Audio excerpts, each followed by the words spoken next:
이제 설리가 했다고 해가지고 뭐 설리 다이어트, 뭐 설리 냉각 사우나 다이어트 뭐 이렇게 해서 화제가 되던 이 크라이오테라피가 단 3분짜리에다가 뭐 10만원에서 40만원 정도까지 한다고 하니까 상당히 비싼 치료법이죠. 근데 이제 이렇게 해서 살이 빠지는 원리를 이해를 하면은 굳이 뭐 10에서 40만원까지 줄 필요 없이 집에서도 충분히 혼자 할 수 있습니다. 그래서 오늘 다뤄볼 주제는 설리도 하는 크라이오테라피를 집에서 거의 공짜에 가깝게 하는 방법, 요걸 소개해 드릴 겁니다.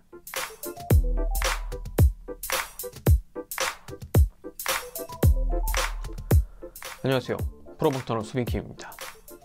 인스타그램에 그 사진 올릴 때마다 네이버 실검을 들썩거리게 만드는 연예인들이 몇몇 있는데 뭐 그 중에 대표적인 게 설리죠.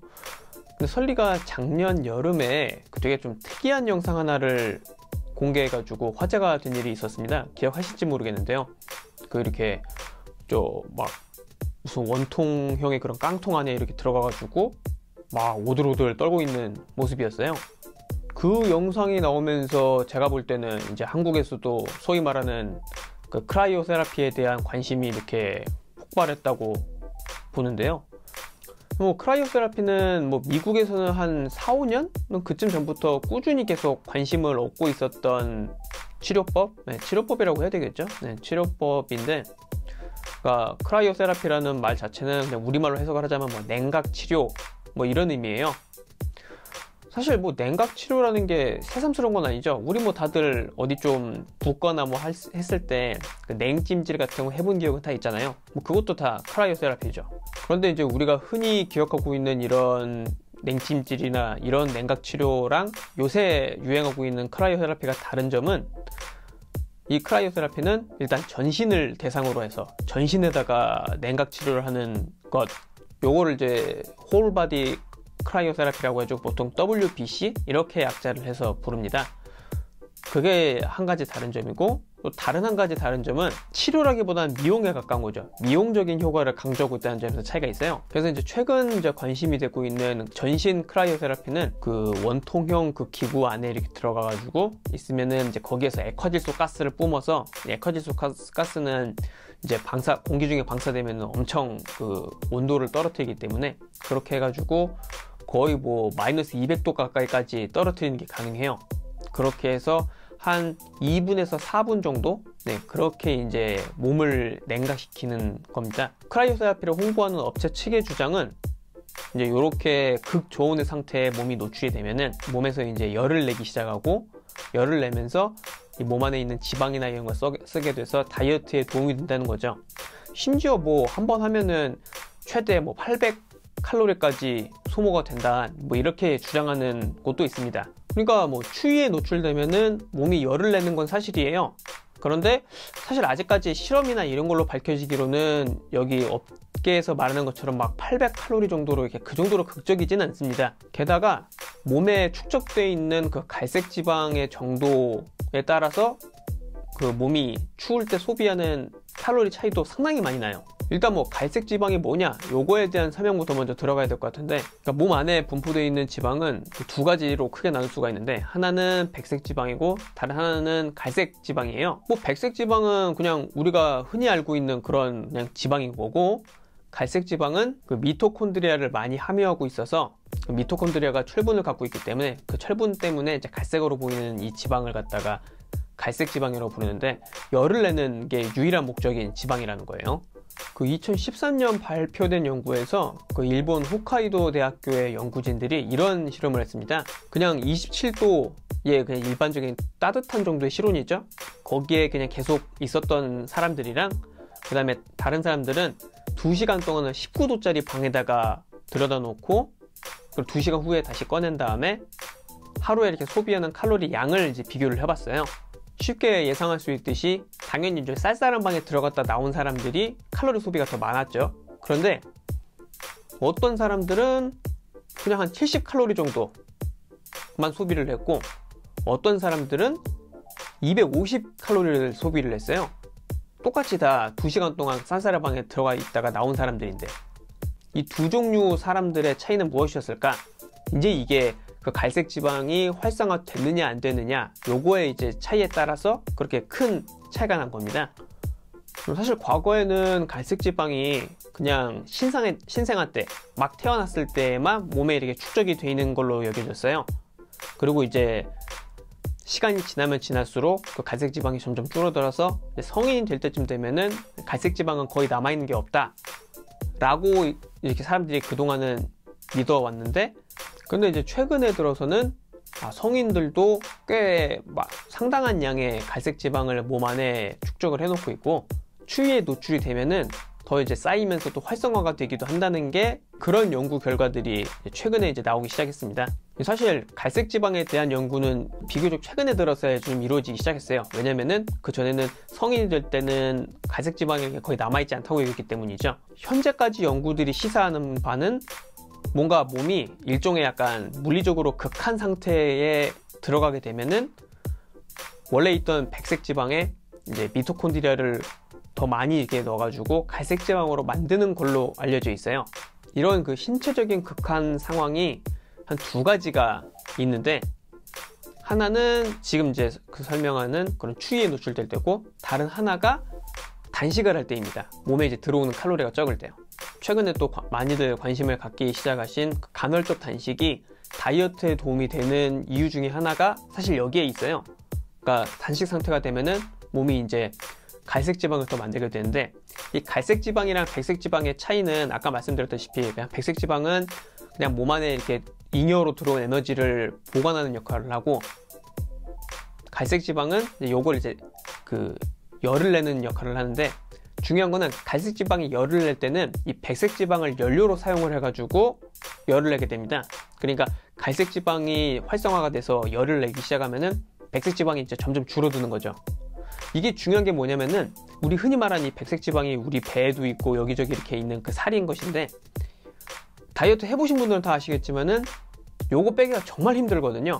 어느 정도 힘드냐면은 심지어 되게 힘든 격심한 운동을 하더라도 몸이 백색 지방을 빼기 전에 먼저 근육부터 빼가지고 에너지를 냅니다.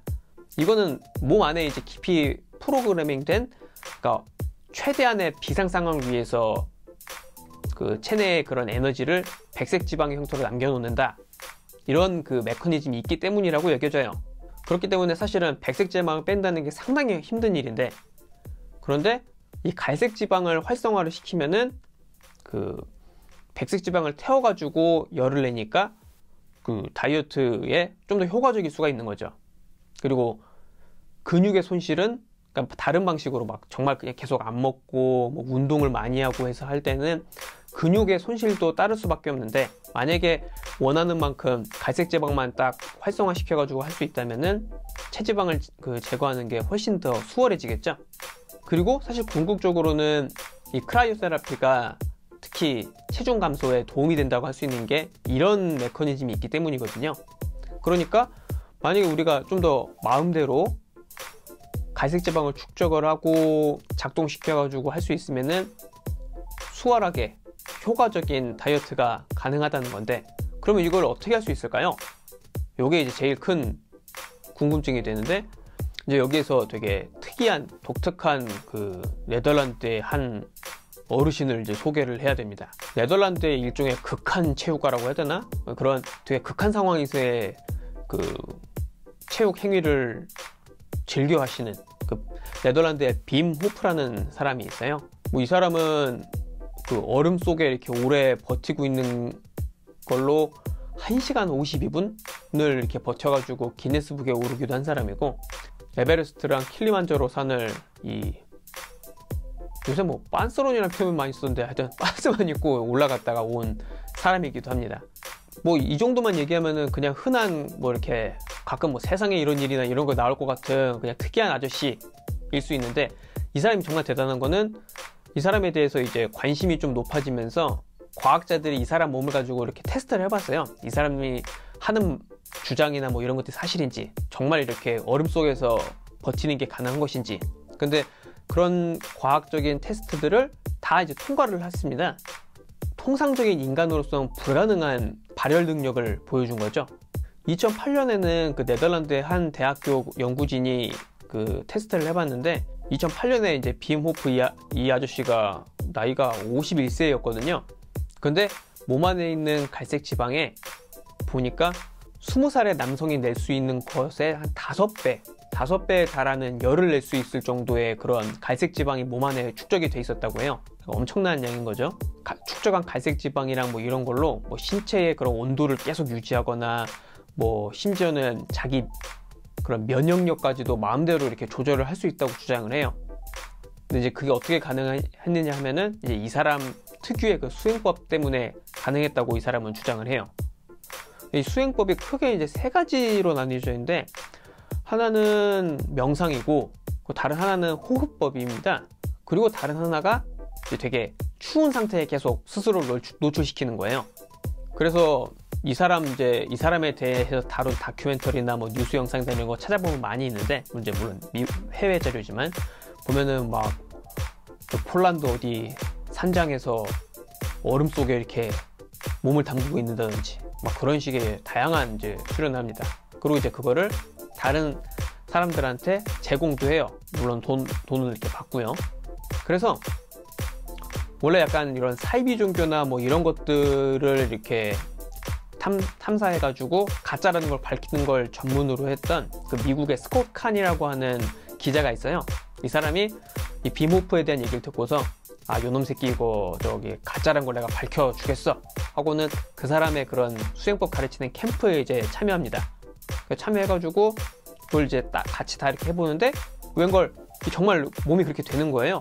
그래서 이 사람이 되게 그 수행법에 감화를 많이 받아서 심지어 그 빔호프랑 나중에 이 사람도 빤스런으로 킬리만자로 등반하는데 같이 올라갑니다. 근데 스콧 카니가 이제 이런 경험을 하고서는 이 사람 이제 생각하게 된 건 그런 거예요. 빔호프도 계속 주장하는 게 원래 인간은 계속 극한 상황에 노출이 되면서 그걸 통해서 좀 자기 몸의 항상성, 건강을 유지할 수 있도록 돼 있는데, 이 지금의 인간은 항상 에어컨에 뭐 또 난로에 너무 편한 환경에 길들여져 있어서 오히려 그래서 몸이 항상성을 유지하는 그런 능력을 잃게 돼가지고 병이나 뭐 이런 질환들이 생겨서 죽는다, 뭐 이렇게 얘기를 해요. 그래서 스콧 카니는 그런 좀 더 극한 상황에서의 훈련, 그런 것들을 빔호프 말고도 다른 사람들의 사례들을 더 찾아본 다음에 그런 걸 찾아본 자기의 경험을 묶어가지고 2017년에 What Doesn't Kill Us라고 하는, 그러니까 우리를 죽이지 않는 것, 이건 뭐 니체의 그 유명한 경구를 패러디한 건데, 나를 죽이지 않는 것은 나를 더욱 강하게 만들 뿐이다, 뭐 이 문구 있잖아요. 그거를 이제 그 제목의 책을 냈는데 2017년에, 그러고서는 그해 그 뉴욕타임즈 베스트셀러가 됩니다. 그리고 최근에 이제 페이퍼백으로도 나왔는데, 제가 이제 최근에 이제 그 책에 대한 얘기를 들어가지고 그 책을 읽어봤어요. 되게 빔호프에 대한 것뿐만 아니라 되게 재밌는 얘기들이 많은데, 아직 국내에는 번역이 되진 않은 것 같더라고요. 하여튼 빔호프에 대해서는 그 수행법에 이런 거에 대해서는 제가 나중에 또 따로 설명을 드릴 때가 있을 겁니다. 이거 되게 재밌는 내용이거든요. 어쨌든 지금 오늘 이 시간에서 제일 중요한 거는, 그러면 어떻게 해서 집에서도 이렇게 갈색 지방을 축적시키고 활성화시킬 수 있을까가 될 거예요. 스콧 카니가 자기 책에서 좀 소개하고 있는 방법이 하나 있습니다. 이른바 제가 예전에도 건강 그런 거에 이제 도움되는 방식, 한 가지 방법으로 소개했던 찬물 샤워예요. 찬물 샤워 아니면은 뭐 얼음 목욕, 어쨌든 되게 상당한 차가움에 몸을 계속 노출시키는 방법인데, 매일 아침 샤워를 하는데, 처음에 이제 따뜻한 물로 샤워를 하고, 그리고 마지막 이게 레버를 확 꺾어서 이제 찬물을 이제 쏟아지게 하는 거죠. 그렇게 해서 처음에는 이제 30초를 목표로 버텨야 됩니다. 뭐 나중에는 좀 더 늘려서 1분, 뭐 2분, 3분 이 정도까지도 할 수 있을 거예요. 근데 이제 찬물 샤워를 할 때 가장 중요한 거는 호흡을 가다듬고 몸을 떨지 않도록 해야 된다는 겁니다. 왜냐면은 인간을 비롯한 온혈 동물들은 몸에서 열을 내는 방식이 크게 이제 2가지가 있어요. 하나는 몸을 떨어서 열을 내는 겁니다. 뭐 이거는 다들 경험해 보셨으니까 잘 아시겠지만은, 이 몸 전체에 있는 근육을 이렇게 흔들게 해가지고 그렇게 해서 열을 내서 이제 발열을 하는 거죠. 그래서 이제 체온을 유지를 하는. 그런데 몸을 떨지 않고서도 열을 내는 방식이 있습니다. 몸을 떨지 않고 열을 내는 방식이 이제 여기에 포함이 되는 게 갈색 지방을 사용해서 백색 지방을 태워서 열을 내는 거예요. 이제 스콧 카니가 하는 말은, 일부러 처음에 이제 차가운 물을 몸에 끼얹어지게 되면은 당연히 제일 먼저 몸을 떨고 막 움츠러들고 싶은 본능적인 그런 욕구가 이제 들게 되는데, 요걸 억누르고 있으면은 이제 몸이 열을 내기 위해서 갈색 지방을 만들기 시작한다, 이렇게 얘기를 해요. 이 부분이 사실 실험이나 이런 걸로 정확하게 입증이 된 것인지는 잘 모르겠어요. 아직까지 제가 찾아본 바로는 이런 식으로 해가지고 갈색 지방 축적이 가능한지에 대한 연구 결과는 못 봤는데, 근데 어쨌든 본인은 이제 이게 아마 그 빔 호프한테서 이렇게 전수받은 그런 수행법 중에 하나이겠죠. 근데 한 이때쯤 되면은 또 이런 의문이 들 수도 있습니다. 크라이오테라피는 보통 해보면은 막 마이너스 180도, 영하 180도까지 내려간다고 하거든요. 근데 이렇게 되게 극저온의 상태로 하는 거랑 찬물 샤워로 하는 거랑, 찬물 샤워가 저는 이제 매일 하고 있는데, 보통 요즘 같은 겨울 때에 수온을 재보면은 그 찬물로 제일 땡겼을 때 영상 한 7도? 7도 정도 돼요. 영상 7도의 찬물 샤워랑 마이너스 180도랑 그게 하는 게 같을까? 아무래도 마이너스 180도가 훨씬 더 효과가 좋진 않을까? 뭐 이렇게 생각할 수도 있을 것 같아요. 그런데 아직까지 그 온도가 더 낮다고 해서 효과가 더 좋다는 그런 연구 결과는 없습니다. 그래서 어떤 전문가들은 그냥 뭐 찬물 샤워 이런 것도 오바고, 한 16도 정도 되는 차가운 방에, 그러니까 난방을 끄면 한 그 정도 되죠, 요새 겨울에는. 그 정도로만 몸에 추위를 노출시켜도 충분히 갈색 지방이 활성화된다, 뭐 이렇게 말하는 전문가들도 있어요. 또 사람에 따라서는 그 찬물에 이렇게 갑자기 노출됐을 때 그 충격이 되게 민감한 사람들이 있습니다. 만약에 나는 진짜 갑자기 이렇게 찬물로 샤워를 하게 되면은 정말 좀 쇼크가 클 것 같다, 이렇게 걱정이 되시는 분들은 처음부터 이거 하지 마시고 좀 더 그 마일드하게 하는 방법이 있어요. 어떤 방법이냐면은 그 대야나 뭐 이런 거에 찬물을 받아놓고 얼굴만 담그는 겁니다. 근데 얼굴만 담그는 게 과연 효과가 있을까 생각하실 수 있지만은, 이게 의외로 그 효과가 있어요. 몸을 갑자기 이렇게 노출되는 그 추위에 적응시키는 데 도움이 됩니다. 왜냐면은 이 얼굴 이 주변에 있는 신경계가 가장 그 뇌의 그런 체온을 담당하는 시상하부랑 가까이 연결이 돼 있거든요. 그래서 역으로 얼굴만 따뜻하게 하면은 다른 몸이 차더라도 좀 더 몸이 아직 덜 차다, 이렇게 인식을 해서 손이나 이런 것들을 더 빠르게 움직이는 데 도움이 되기도 해요. 찬물로 얼굴을 담그는 거를 한 5분 정도? 네, 5분 정도나 이렇게 해가지고 그걸 한 달 정도 해본 다음에 그 다음에 찬물 샤워로 넘어가시면은 훨씬 몸이 적응을 잘 한다고 해요. 이 찬물에 얼굴만 담그는 것만 해도 가장 쉽게 경험할 수 있는 거는 좀 더 숙면을 잘 취하게 되는, 그러니까 잠의 품질이 좋아진다고 합니다.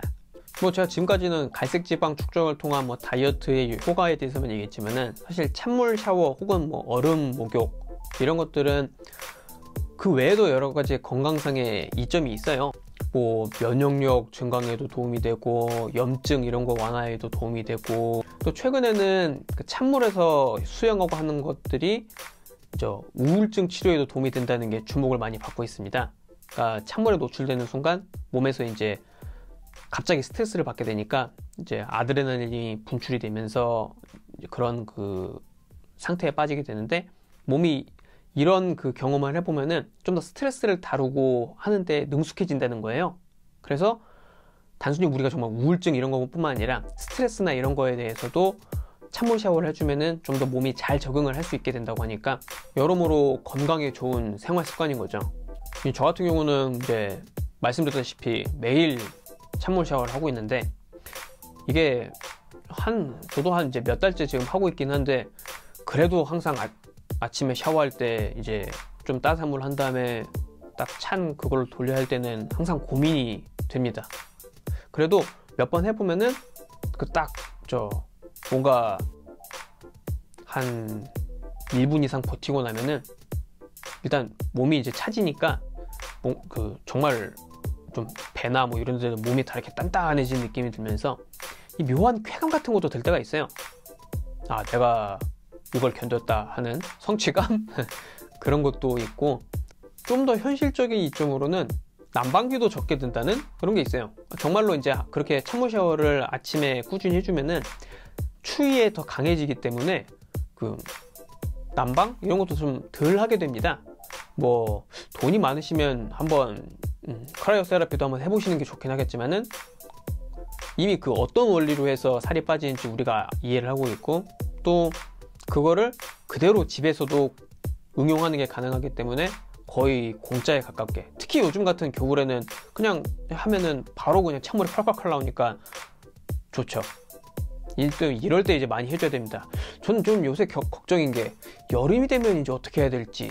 물론 얼음 가지고 이제 얼음 목욕을 할 수 있긴 한데, 얼음 목욕을 할 만큼의 양이 되는 얼음을 만들려면 그것도 사실 되게 힘든 일이거든요.